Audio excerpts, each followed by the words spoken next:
एक पावन चरित्र है श्री भक्त गोपाल चरवाहे का। पहले ऐसा हुआ करता था कि सबकी गायें जैसे चराए तो सब लोग अन्न आदि जो है उसके घर भिजवा देते थे और गायें छोड़ देते थे। वो ग्वाला ही कहा जाता था। सैकड़ों लोगों की गाय चराता था और उसके घर में अन्न आदि जो आवश्यक सामग्री है भिजवा दी जाती थी। ना तो एक अक्षर वो पढ़ा लिखा था और ना कभी उसने भगवान का नाम या कोई चर्चा सुनी थी। उसके कोई परमार्थ से संबंध ही नहीं था। बस गाय चराते थे, जंगल में रहते थे, पत्नी भोजन पहुंचा देती थी और परिवार चलाने के लिए गांव के लोग दे देते थे अन्न, क्योंकि सबकी गाय चराते थे। ना तो उसको किसी धर्म का ज्ञान था ना किसी साधना का ज्ञान था। एक दिन देखा जंगल से एक मंडली जा रही संतों के।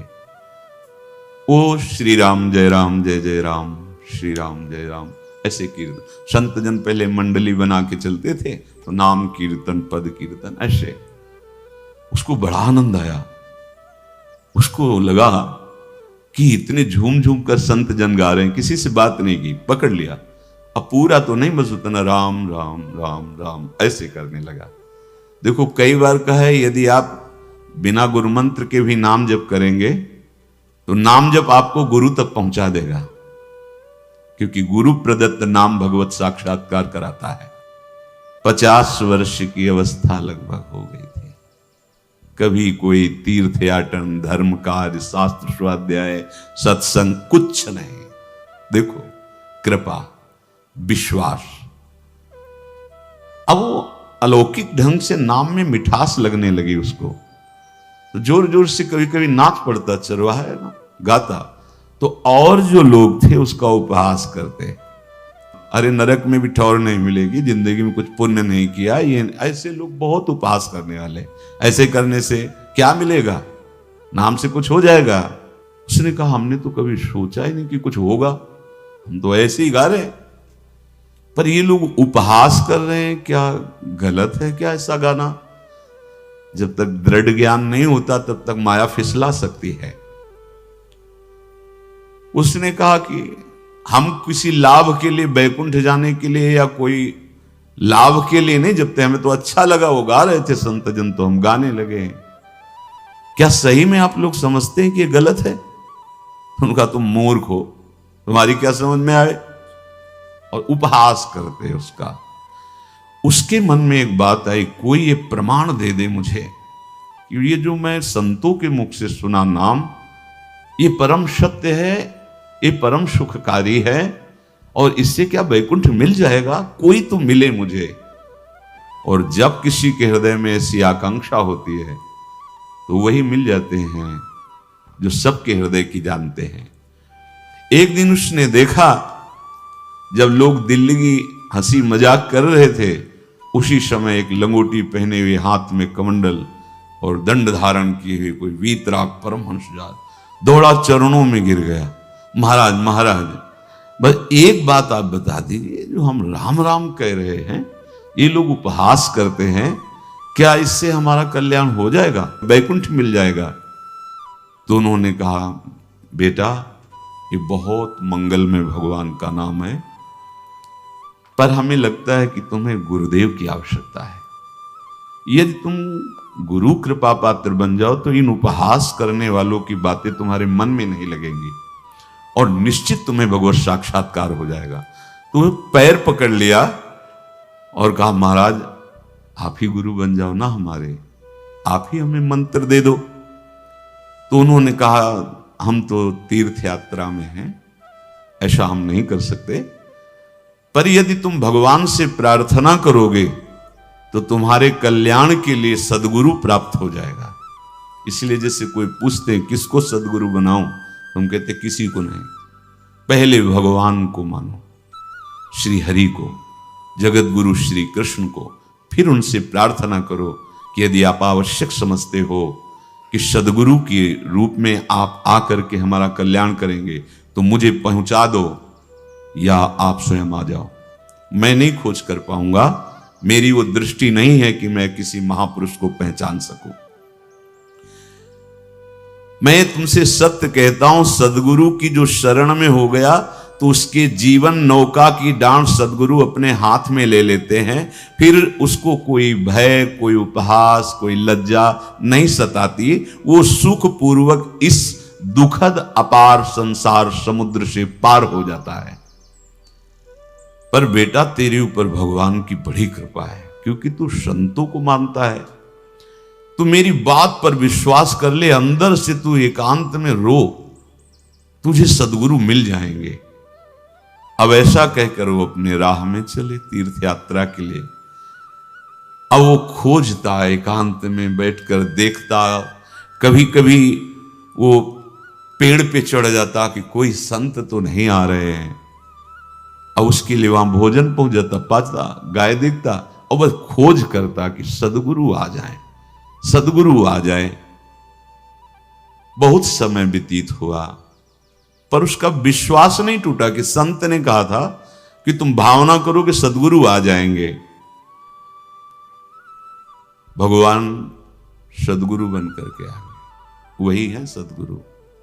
देखा सामने से बड़े तेजस्वी महात्मा बड़े तीव्र गति से आ रहे।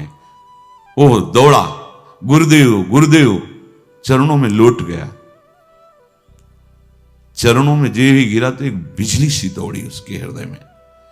अब बात बन गई, गुरु मिल गए। वो खड़े हो गए, देखते ही सात्विक भाव उत्पन्न हो रहा है, आंसू निकलने लगे।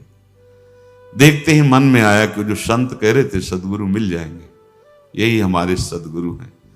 हृदय में उत्साह, आतुर आवाज, प्रभु मुझे भवसागर से पार करने वाला गुरु मंत्र दे दो। ऐसे थोड़ी दीक्षा दी जाती कि गली चलते दी जाए, दूंगा। जा पहले स्नान करके आ, फिर एकांत स्थान में बैठेंगे, फिर तेरे को उपदेश देंगे। बोला महाराज, मैं जंगली आदमी हूं, गाय चराता हूं, हमारा घर बार से कोई आना जाना नहीं, यही भोजन आ जाता है।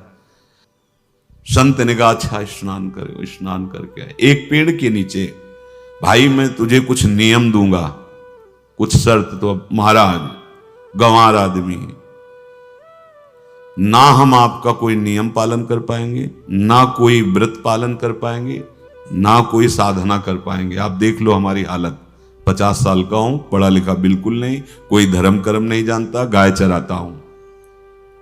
मुझसे बहुत बातें नहीं सदेंगी, अगर एक कोई बात बता दो तो प्रण करता हूं जिंदगी में प्राण त्याग सकता हूं, पर एक बात, कोई एक नियम कोई दे दो।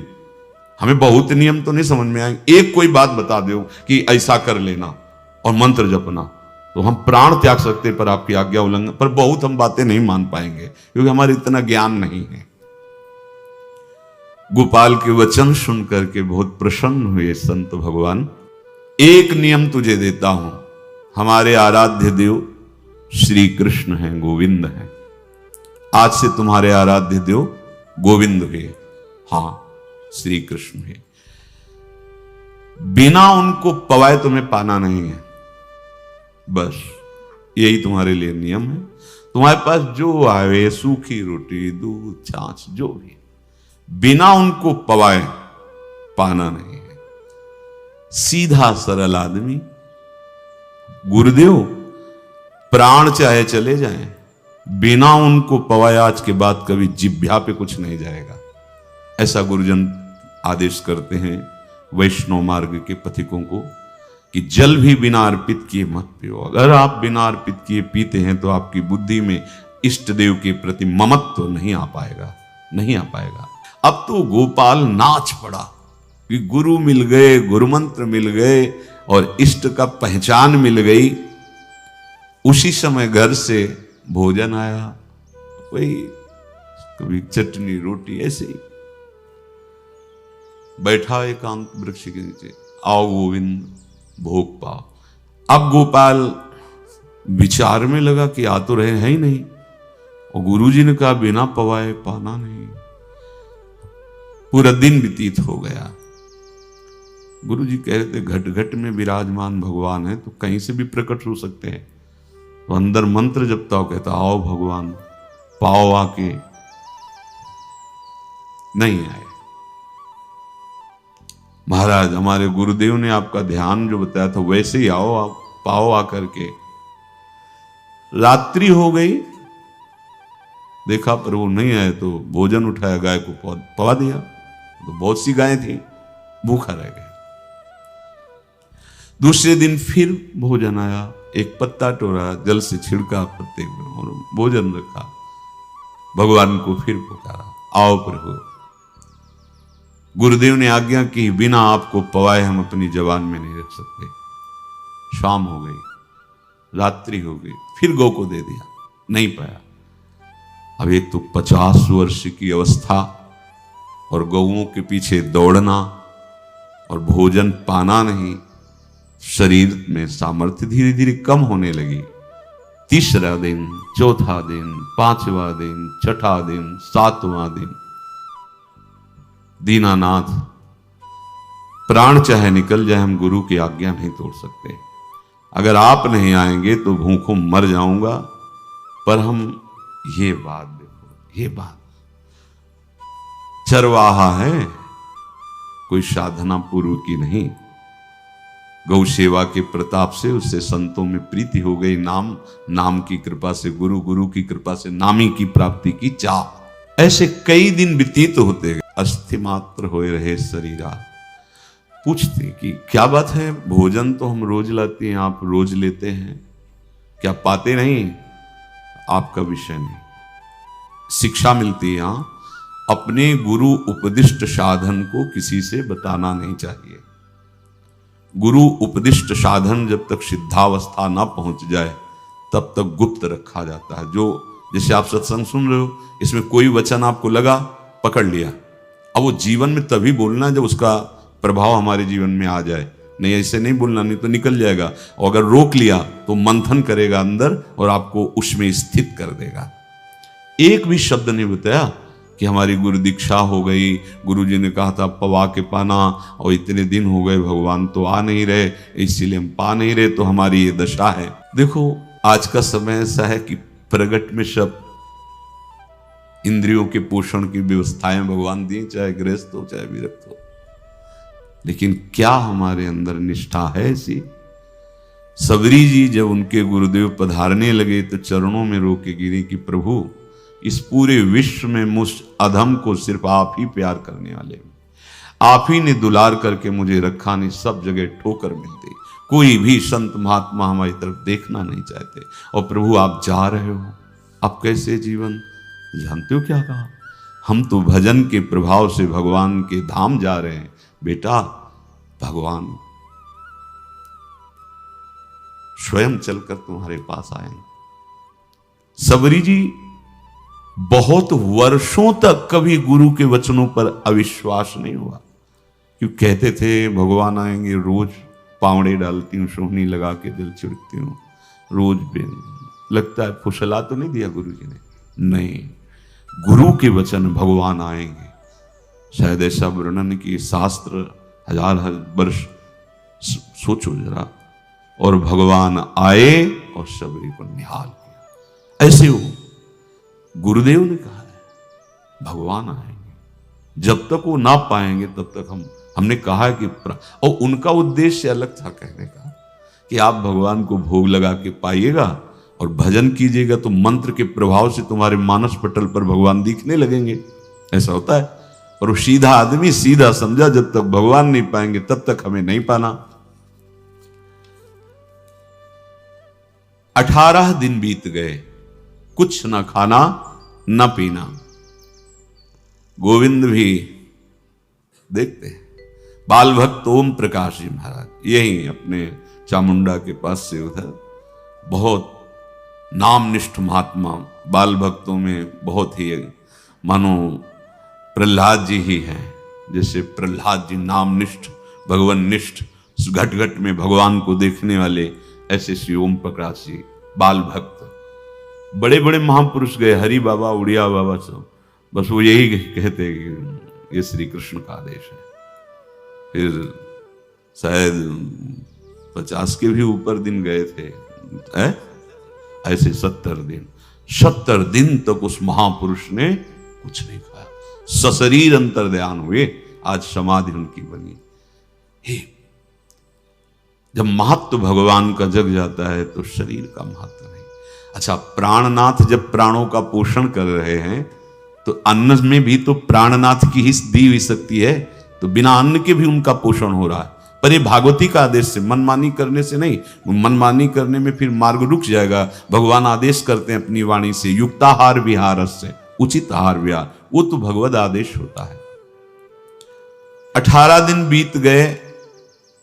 19वें दिन जब भोजन आया तो पेट की आंतें सब सिकुड़ गई थी। वैसे ही 50 वर्ष के थे, आंखें धस गई थी, उठने की ताकत नहीं। पत्नी ने फिर कहा कि आप कुछ तो बताइए कि क्या आपको कोई रोग हो रहा है? आप भोजन नहीं पा रहे, मैं रुक जाऊं यही आपकी सेवा के लिए, या आप घर चलिए? कोई उत्तर नहीं, आप जाइए।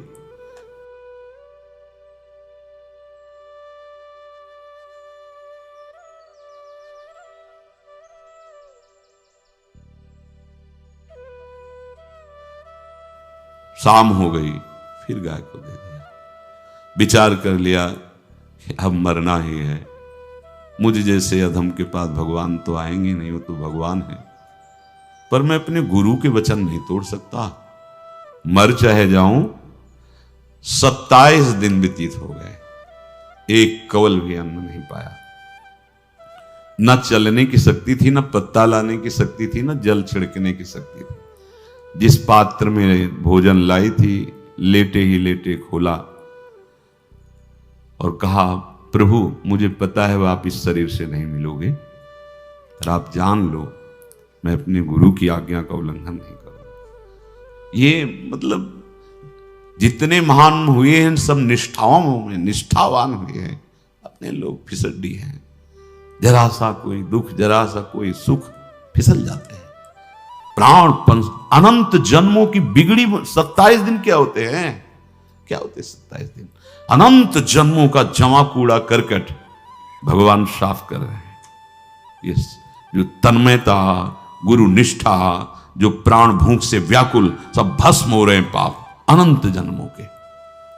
अनंत जन्मों, जैसे हम सोचे कि भगवान इतने निर्दयी कैसे हैं? नहीं निर्दयी, आत्मा को कुछ फर्क नहीं पड़ता। और शरीर ने जो किए हैं जन्म जन्मांतरों के, वो निष्ठा के कारण दुख नहीं पहुंचेगा। निष्ठावान को दुख नहीं पहुंचता, वो आपको दिखाई देगा दूर से, उसको दुख नहीं पहुंचता, क्योंकि निष्ठा का कवच है, वो कभी कोई भेद नहीं सकता। किसी भी माया के यंत्र में ताकत नहीं कि निष्ठा को भेद सके, उसी को निष्ठा कहते हैं, नहीं भेद पाई। 27वां दिन है। पति की दशा देख करके कहा, स्वामी अब तो आप कहोगे भी तो मैं नहीं जाऊंगी। अब आपकी दशा, इशारे से कहा आज भर चली जा, क्योंकि उसको लग रहा था आज प्राण निकल जाएंगे। आज भर चली जा, फिर कल से जैसी तेरी आज चली जा। इशारे से, बोलने की भी सामर्थ्य नहीं थी। गोपाल के आंसुओं की धारा चल रही, पड़े पड़े धीरे से खोला जो भोग है, और अंतस्थल, आज बोल भी नहीं पा रहे, अंतस्थल से कह रहे, प्रभु अब चाहे आके पालो या लिवा जाके पवा देना, देख लो आप, आखिरी है, आके पालो या लिवा जाना, अपने यहां पवाना, क्योंकि हमारे यहां तो पाए नहीं आप। बड़े प्रेम से अंदर से आवाज आई, गोपाल। आंख खुली, क्योंकि बोलने की हिम्मत ने, ये अंदर से प्रार्थना की थी, गोपाल वो अमृतमय। गुरुदेव ने कहा था कि उनकी वाणी से अमृत बरसता है। एकदम आंख खुला, देखा वही पीतांबर, वैसे ही मोर मुकुट, वही मुरली, वही करधनी, वैसे ही नूपुर, वैसे ललित त्रिभंगी। गुरुदेव ने जैसा वर्णन किया था वैसा ही सुंदर रूप गोपाल के सामने। प्रभु मुखमंडल की मनोहरता देखकर निहाल हो गए, निहाल कर देंगे। थोड़ी पीड़ा सहना सीखो, सहत सहत बाढ़े भगति, ग्रहतन गुरु हित गार हार अपनी करिमा। सेवक जी कह रहे हैं, देखो गृह तन गुरु हित गार हार अपनी कर, तन मन प्राण गुरु वचनों पर न्यौछावर, जो भी सहना पड़े सहूंगा। मिल गए प्रभु, प्रभु दूर नहीं है। प्रिया प्रीतम बहुत कृपालु हैं। मानो करोड़ करोड़ काम की सौंदर्यता को हे करते हुए प्रभु के लावण्य का प्रकाश हो रहा है। मनहारिणी मुरली जैसे कहा था अधरों में रख, वैसे अधरों में विराजमान। अच्छा, खास बात ये, ना कोई गाय देख पा रहे, नहीं कोई और चरवाहा देख पा रहा है। ये भगवान को, जैसे इस सभा में किसी से बात करें भगवान, किसी से मिले तो पास बैठा व्यक्ति भी नहीं देख पाएगा, ना जान पाएगा, क्योंकि प्राकृतिक इंद्रियां, प्राकृतिक शरीर, और वो चिदानंद में, वो तो जिसको दर्शन देंगे तो पहले दृष्टि प्रदान करते हैं। भगवान जिससे मिलते हैं पहले दृष्टि प्रदान करते हैं, तो गुरु रूप से दृष्टि प्रदान। ये जो अंतर में पुकारा ना, वो अंतर दृष्टि खुल गई, सामने देखा। इतना सुंदर विश्व मोहिनी भगवान श्री हरि का ललित त्रिभंगी रूप कि गोपाल की आंखें नहीं टिकी। इतना सुंदर रूप, आंखें भगवान के तेज के आगे बंद हो गई। जो भी बंद हुई तो देखा मानस पटल पर वैसे ही ललित त्रिभंगी। फिर खोला, देखा सामने भगवान मुस्कुराए, सामर्थ्य प्रदान की। देखो अर्जुन के साथ ही तो खेलते भगवान सखा भाव से, रथाक रहे, लेकिन भगवान का विराट स्वरूप देखने की सामर्थ्य अर्जुन में थी क्या? दिव्य दृष्टि प्रदान की। फिर भी कांप रहे थे अर्जुन जी भगवान की दिव्य दृष्टि संपन्न नेत्रों से उस विराट महिमा को देखकर कांप रहे थे अर्जुन। ये तो माधुर्य रूप प्रभु का है। उसने मानो इशारा किया प्रभु को कि हमारी सामर्थ्य में मैं सकिल कर आ जाऊं, नजदीक आप आ जाओ। आ गए, अपना माथा प्रभु के चरणों में रखा, आंसुओं से भगवान के चरणों का प्रक्षालन कर रहा। देखो गांव का गाय चराने वाला ग्वारा, जिसको कोई धर्म कर्म का ज्ञान नहीं, कोई भक्ति का ज्ञान नहीं, कोई शास्त्र का ज्ञान नहीं, भगवान ने फिर उसको उठाया और अपने हृदय, ज्यों हृदय से लगाया, हष्ट पुष्ट स्वस्थ सब, अंतर बाहर पूर्ण, कोई पीड़ा नहीं, कोई दुख नहीं, बिल्कुल तेजस्वी स्वरूप। भगवान की स्पर्श की महान सामर्थ्य है। बाली ने बहुत मारा ना सुग्रीव को, तो कर परशा सुग्रीव शरीरा, जे इस पर सारी पीड़ा गई। भगवान अमृत सावी है, भगवान दिव्य चिदानंद भाव देने वाले हैं। अब तो सुरमुनि वांछित प्रभु की छाती से लपटा हुआ है। ये ऐसा ना सोचो कि ये कहानियां हैं, ऐसा ये सत्य विषय आप भी प्राप्त कर सकते हैं। इसी के लिए रोज सत्संग होता है। जो भगवान से लिपट कर छाती में अश्रु की बूंदे, तो भगवान ये था माम प्रपद्यन्ते, भगवान की अश्रु बूंदों से गोपाल का अभिषेक हो रहा है। मानो सुदामा मिलन हो रहा है जैसे। भगवान को दैन्य बहुत प्रिय है। तभी भाई जी महाराज कहते हैं पद में कि बुद्धिहीन बना दो हे भगवान, हमें बुद्धिहीन बना दो। ये जो बहुत बुद्धि चलती है ना, इसके लिए दौड़ भाग है। नहीं, सीधे प्रभु हमारे हैं, हम प्रभु के हैं। नाम जप आश्रय भगवत प्राप्ति निश्चित।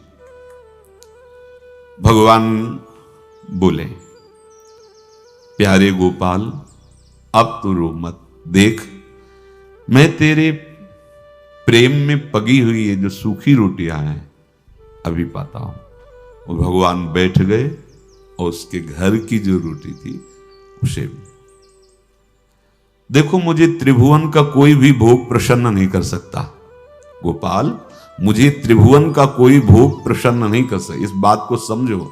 जिनको ये भ्रम हो कि हम अधर्म से कमा के 56 भोग लगा के प्रभु को प्रसन्न कर लेंगे, तो ये बात सुनो। कह रहे मुझे त्रिभुवन का कोई भोग प्रसन्न नहीं कर सकता। मैं ऐसे ही अन्न की चाह रखता हूं। भगवान के वचन, जैसे दुर्योधन का महल का सब वैभव त्याग के, स्वागत ठुकरा के और विदुरानी जी के हाथ का छिलका पाया, मैं ऐसे ही अन्न की चाह रखता हूं, भगवान कहते हैं, बलिहारी है। कभी प्यार से एकांत में रो के इनको पवाना सीखो। भले आप इतनी कटोरी में सब्जी, 2 रोटी, और अगर दैन्य भाव से कि नाथ कहां आप और कहां, कैसे आपको पवाएगा। जो छवि है ना, पंखा करते जाओ ऐसे बीच बीच में जल पिला, देखो ना, ये था माम प्रपद्यन्ते तास्तते भजम। आप जैसा मानोगे वैसा ही वो व्यवहार करेंगे, पक्का समझ लो। गोपाल जो सच्चे हृदय से मुझे पुकारता है, मैं अवश्य उसको मिलता हूं। जो प्रेम पूर्वक मुझे पवाता है, मैं अवश्य उसका पाता हूं। पत्रम पुष्पम फलम तोयम ये में भक्त्या, भक्ति पूर्वक जो पवाया। भक्ति पूर्वक का मतलब दैन्य। अभक्त में अहंकार होता है, देखो ये किया मैंने, वो भगवान स्वीकार नहीं करते। वो आपका शुभ कर्म बन सकता है, अब वो भी धर्म से कमाई की है तो, पर भगवान की प्रसन्नता का हेतु होगा दैन्य। जहां भी देखो, हमारे स्वामी को जहां भी देखो दैन्य में बिके हुए पाए गए, दैन्य में। और ये दैन्य किसी बाजार में नहीं मिलती, ये दैन्यता बनावटी नहीं होती, ये वस्तुतः हृदय की होती, भगवत प्रदत्त ही होती है। पर जो संत सदगुरुदेव की आज्ञा का अक्षरशः पालन करे तो इस दैन्य का निश्चित प्रादुर्भाव हो जाएगा, अहंकार गलित हो जाएगा। वत्स, मैं किसी भी वस्तु का कभी भूखा नहीं हूं।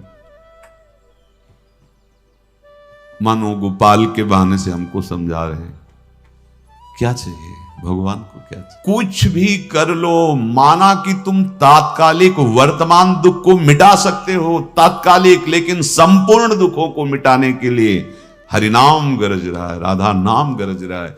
आपसे प्रार्थना है, समझो इस बात को। कलयुग केवल नाम आधारा। देखो, सुन के राम राम शुरू किया, मिल गए सिद्ध सदगुरुदेव, दे दिया मंत्र, बता दी निष्ठा, और मिल गए भगवान। और भगवान कह रहे हैं, अब तेरे जीवन में कभी दुख का लेस नहीं रहेगा, तू अब घर जा, अब किसी की गाय चराने की जरूरत नहीं है। कुल परंपरागत तेरे लक्ष्मी बढ़ती रहेगी, तुझे कुछ करने की जरूरत नहीं। देखो, बड़े बड़े सोने के पहाड़ किसी सुनार ने बनाए क्या? प्रभु ने तो बनाया। भगवान हंसते हंसते समझ ही नहीं पाए और अंतर्धान हो गए। अभी गोपाल कुछ अपने मन भर के देख नहीं पाया था, कह नहीं पाया था, भगवान अंतर्धान हो गए। अब तो चिल्ला चिल्ला के रोने लगा और विवश होके आंख मूंदी तो देखा उसके मानस पटल पर छाए। अब तो राजी हो गया कि ये मेरे प्रभु ऐसी जगह विराजमान हो गए, कोई देख नहीं पाएगा, हम रोज बात करेंगे, रोज दर्शन करेंगे। नारायण या गौर श्याम को हृदय निकुंज बसइए। तो इसलिए धैर्य धारण करके, कितना भी कष्ट हो, अब पीछे मत हटो, फिसलो मत। माया अपने पार्षदों को भेजेगी। प्रभु का चिंतन छूटे वो कुछ भी स्वीकार नहीं। प्रभु का चिंतन होते हुए जो हो रहा है उनका सृष्टि का कार्य है, जो जो जिसको सेवा दे हो रहा है। हमारा प्रभु का आश्रय अगर बदला किसी व्यक्ति का आश्रय या किसी अन्य का आश्रय, बहुत घाटा हो जाएगा। अपने इस मन को देखते रहिए कि प्रभु को प्रथम नंबर में रखता है या द्वितीय नंबर में। हमें तो लगता है ये हो सकता है चौथे पांचवें नंबर पे रखता हो।